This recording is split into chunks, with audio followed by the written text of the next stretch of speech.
Good afternoon, ladies and gentlemen. We are Changgen, Sungmin, Seo, Sungwon, and Yunbin. We are delighted to introduce our redevelopment plan for our targeted building, Suzhou High. Before we dive into the contents, I would like to help you understand our target building, Suzhou High. We'll first explore the rationale behind selecting Suzhou High building for this project. Following that, we will examine the location specifics, assess the building's accessibility, and conclude with an analysis of potential issues identified during our site inspection. Okay, let's first look at why we chose Suzhou High building. Our project centers on the redevelopment plan of Suzhou High building in Taihang, aiming to support Hong Kong's urban renewal objectives. By analyzing the building and proposing a redevelopment plan, we seek to address urban decay and housing shortages. Taihang's significant redevelopment potential makes it an ideal location for transforming Suzhou High building into a modern residential space that will benefit the community. Moving on to location analysis, our target building is located in Taihang, as you can see from this picture. Taiyang is in Hong Kong's Eastern District and has a population of 10,884.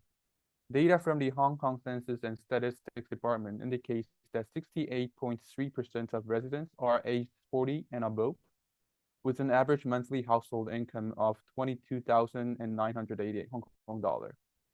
Residential units typically range from 301 to 420 square feet and contain an average of 2.45 rooms. Transportation data shows that 39% of residents use the MTR, while 35.9% rely on buses for daily commute. This statistics underscore Taihang's stable demographic profile and heavy reliance on public transportation, positioning it as an excellent candidate for residential redevelopment. The area surrounding Suzhou High building is highly suitable for residential purposes.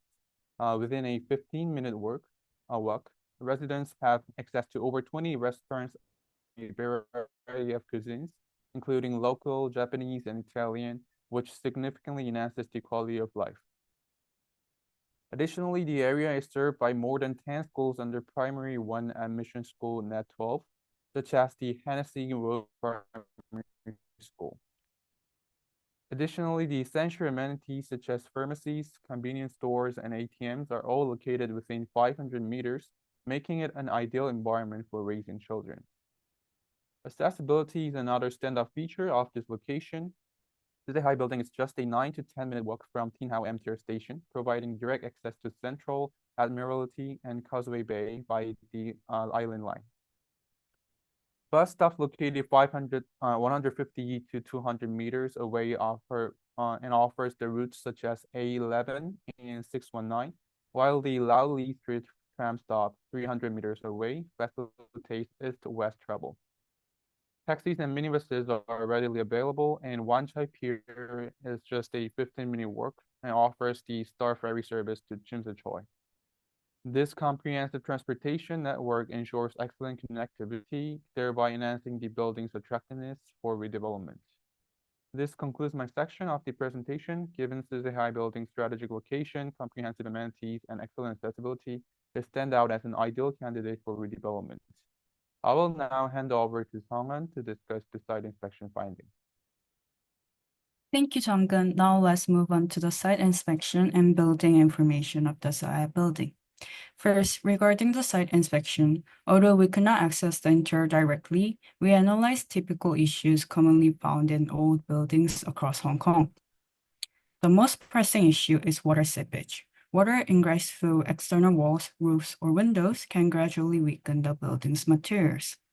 Persistent moisture not only causes mold and dampness, creating an unhealthy indoor environment, but also accelerates corrosion of embedded steel reinforcements. In parallel, cracks in concrete often appear as a result of aging, thermal expansion, or structural settlement. Once cracks form, they provide direct pathways for water and carbon dioxide to penetrate deeper into the concrete, worsening internal corrosion and leading to spalling where chunks of concrete detach from the surface. This not only undermines the building structure integrity, but also poses falling hazards to residents and pedestrians. We also anticipate significant problem with outdated fire safety systems. Buildings from the 1960s typically lack modern fire-resistant doors, sprinkler systems, and clear emergency exit designs, significantly raising fire risk. Finally, the building's electrical and plumbing systems are likely severely outdated. Age wiring increases the risk of short circuits, while old plumbing is prone to leaks, low water pressure, and potential contamination. Overall, these accumulated issues indicate that simple maintenance will not be sufficient. A full redevelopment is necessary to meet today's safety, health, and living standards. Now, let's move on to the building information. The Zaya building is located at 12 Shepherd Street in Tin Hau on Hong Kong Island. It is a 7-story residential structure with 21 flats, each approximately 440 square feet in size. The site area is 3,825 square feet, and the GFA is around 9,272 square feet. This gives an original plot ratio of 2.4 to 4. The site coverage is above 56%, meaning more than half of the land is occupied by the building's footprint. The ground level elevation is 5 meters. These figures show that the current building underutilizes the site based on the modern standards. Now, Jeo will explain how our redevelopment plan maximizes the building's potential within the legal limits. Thank you, Sung-Young. Now that we've detailed the current state of the Suji High building, let's explore how we can transform it into a modern residential tower. Our redevelopment plan focuses on 3 key areas, which are the main considerations for redevelopment, calculations comparing the existing and redevelopment plan, and the timeline for completing the project. Our redevelopment plan is designed to maximize the site's potential while adhering to Tin House zoning regulations under the Eastern District Outline Zoning Plan. First, we aim to achieve the maximum allowable gross floor area with a plot ratio of 10, ensuring we fully utilize the 3,825 square foot site. Second, we prioritize design efficiency, creating functional, livable spaces with 1,593 square feet per floor across 24 stories, all within a 95-meter high limit. Site coverage is reduced to 40% as required for Class C zoning to balance density and open space. These considerations ensure compliance with regulations while delivering a modern, high-value residential building that enhances Tin House urban landscape. Let's compare the existing Suji High building with our proposed redevelopment. As someone mentioned before, the existing building has a gross floor area of 9,272 square feet, a plot ratio of 2.4 to 4, and spans 7 stories with 21 flats, each around 441 square feet. Site coverage is 56%, occupying 2,160 square feet of the site. In our redevelopment plan, we propose a 24-story tower with a gross floor area of 38,250 square feet, achieving a plot ratio of 10. The height reaches 95 meters, with each floor at 3.75 meters plus 5 meters for utilities. Site coverage drops to 40% or 1,530 square feet, freeing up space for amenities. This transformation increases the GFA by over 300% from 9,272 to 38,250 square feet and allows for larger, modern flats while staying within zoning limits. This significant upgrade addresses the housing shortage by providing more residential space in a prime location.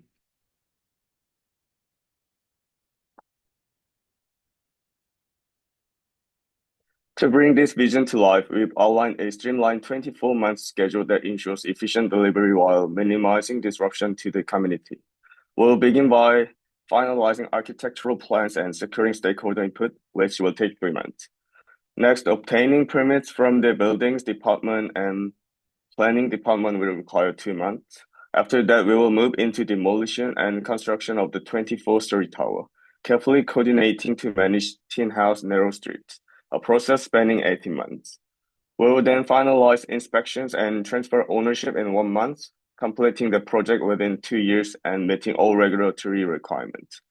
With the redevelopment plan clearly defined, I will now hand over to Yunbin to discuss the cost analysis and financial assumptions that support the project feasible.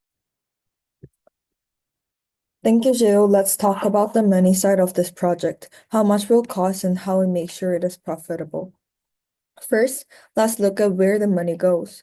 Building a new 24-story tower isn't cheap.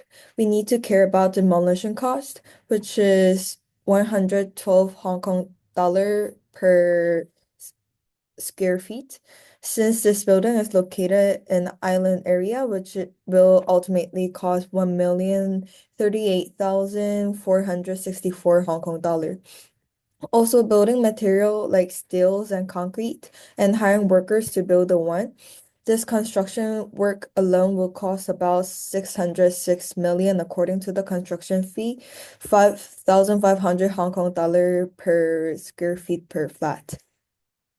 We also need a safety net, such as paying expert like architects and lawyer to make sure everything is done correctly, which adds another 22 million Hong Kong dollar. Finally, we have to buy the land from the current owner, which will cost around 328 million based on the location of this building. When we add it all together, the total cost come to 956 million Hong Kong dollar. Now, how do we make sure this project is worth it for the developers? We aim for 10% profit, which means we need to earn 98.6 million on top of our cost. To do that, we've calculated the new building needs to sell for 1.052 billion in total. That works out to 27,500 Hong Kong dollar per square foot. This price makes sense because similar new buildings in Wan Chai are already selling for 22,000 Hong Kong dollar and 30,000 Hong Kong dollar per square foot. Each of the 72 new apartments will be around 531 square feet, so they'll sell around 14.6 million each. This feat will well with what buyers in the area are looking for. Of course, all of these depends on a few things going right. First, we assume that the property market stays stable. No big price drop while we're building. Second, we need the government to approve our plans without long delays. And most importantly, we need at least 80% of the current owner to agree to sell their flat at our offer price of 35,443 per Hong Kong dollar per square foot. If all these pieces fall into place, the project will be successful. Now Songmin will explain how we plan to price the new unit and address new challenges ahead. Yeah, so thank you, Yunbin. So let's start with the basics. So basically, now to ensure the project achieves a 10% profit margin, so we adjust the sales price to about like 27,500 Hong Kong dollars per square foot, resulting in a total projected sales revenue of 1.05 billion. With 72 new flats, each averaging about like 531.25 square feet, the sales price per square foot for flat will be about like 14.6 million Hong Kong dollars. Finally, the profit is calculated as the difference between the new sales revenue and the original gross development value, which is about 95.6 million Hong Kong dollars, representing a 10% profit margin.